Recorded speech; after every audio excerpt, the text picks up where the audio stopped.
In today's video, I'm going to teach you how to join a Skype call using a conference ID. Joining a Skype meeting might sound straightforward, but it can be tricky if you're not familiar with the procedure. Don't worry, I'll guide you through the process step by step, ensuring you don't miss a beat. First things first, you'll need to navigate to the Skype website. Upon arriving at the site, you'll find an option that says Open Skype in Browser. Go ahead and click on that.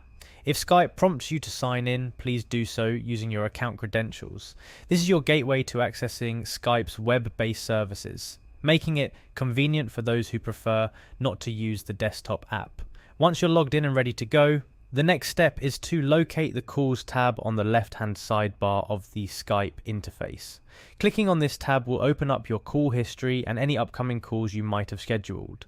But since we're here to join a meeting with a conference ID, we'll need to look for a specific option. If you glance towards the top of the call section, you'll notice a drop-down menu.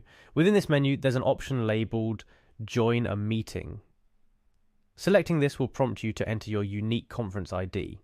This ID is essential as it serves as a key, unlocking the door to your specific meeting room within Skype. Now it's time to type in the code you were given into the field provided. Make sure to enter the code accurately to avoid any hiccups in joining the meeting. Once the code is entered, a Join button will appear, almost inviting you to click it. By clicking on Join, Skype will work its magic to connect you to the meeting associated with that conference ID. But we're not done yet. After successfully entering the meeting, you'll see a Start Call option. Clicking on this is the final step that bridges you to your colleagues, friends, or family waiting on the other side. Congratulations, you've now joined your Skype meeting. A couple of things to keep in mind. Ensure your microphone and camera are set up properly before starting the call. Sometimes browsers might ask for permission to use these devices, so keep an eye out for any pop-up that may ask for your approval. Remember, practice makes perfect.